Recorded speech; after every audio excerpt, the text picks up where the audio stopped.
এক ভাই প্রশ্ন করছেন, তারাবি না পড়লে কি রোজা হবে? প্রিয় ভাই, কেউ যদি রোজা রাখে কিন্তু তারাবির নামাজ না আদায় করে তাহলে কি তার রোজা হবে?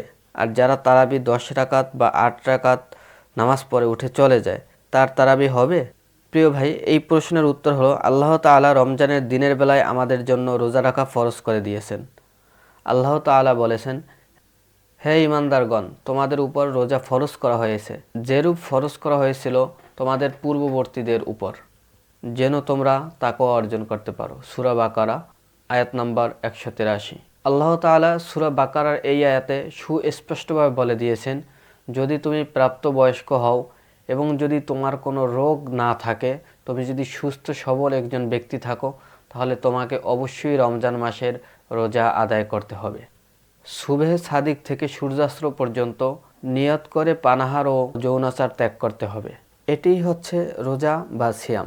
রাতের বেলা এশার নামাজ পড়ে সুন্নাত, বিতের এগুলো আদায় করতে হবে এবং নফল যে নামাজগুলো আছে এগুলো আদায় করতে হবে।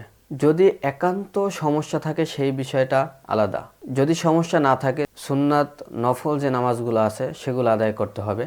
তারাবি কিন্তু হুজুর পাক সাল্লাল্লাহু আলাইহি সাল্লামের সুন্নাত, এটা কিন্তু সাহাবাদের সুন্নাত। অনেকে নফল বলে থাকেন। তো রমজান মাস হইল ইবাদতের মাস, এর জন্য এগুলো আপনাকে আদায় করতে হবে।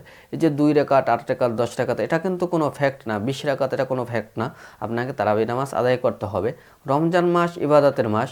আপনি একটা সিজদা দিলে 70টা সিজদার সওয়াব পাবেন। তাহলে আপনি 8 রাকাত, 10 রাকাত কেন পড়বেন? 20 রাকাত জামাতের সহিত আদায় করেন, আপনি তো সওয়াব বেশি পাচ্ছেন। তাহলে এটা কেন করবেন না? তাই অবশ্যই আপনাকে তারাবি পড়তে হবে। তবে তারাবি না পড়লে যে রোজা হবে না এমনটা না, রোজা অবশ্যই হবে, বাট আপনি তারাবি পড়াটাই উত্তম। যেহেতু রমজান মাস একটি ইবাদতের মাস, এই সুযোগ আমরা তো মিস করব না যে একটা সিজদা দিলে 70টা সিজদা দেওয়ার সওয়াব পাচ্ছি, তাহলে কেন মিস করব?